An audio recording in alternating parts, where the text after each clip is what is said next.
Don Domingo, som de jo hedder. Hvordan fik de egentlig det navn?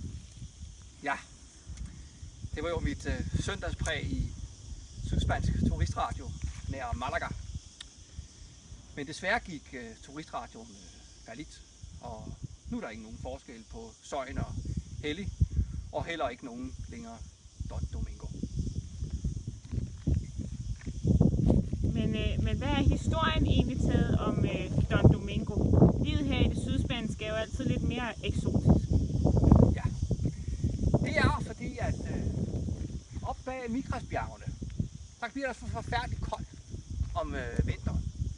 Og om vinteren, så kommer ulvene ned. Og de kom ned i nat. Og så min gartner, Antonio, han fortæller mig, kom råbende ind om natten. Og jeg kan huske, at det var en dag i januar. Don Domingo, Don Domingo. Der er ulve, der råber og skriger ude i haven. Jeg skal låne dit pusterør. Jamen Antonio, som min gartner jo hed. Du ved, jeg ikke låner mit pusterør ud. Hvad skal du med pusterør? Don Domingo, de råber og skriger. Ja, og så fattede jeg mine grå bagler og min stok, som jeg bruger her til pegepind. For ud. Kom an! Og ulvene var der. Og det lykkedes mig på sin vis at spænde ben for dem, og de forsvandt ned ad skrænten og ned i afgrunden. Så kom Antonio ind.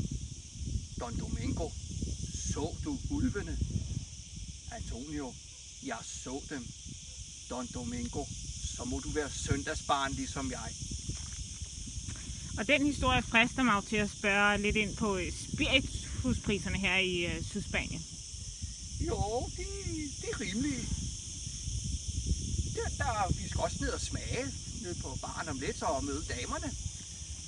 Og der kan du tage et literkrus med, og det kan du få fyldt op for 38 pesetas. Godt og vel 4,5 kroner.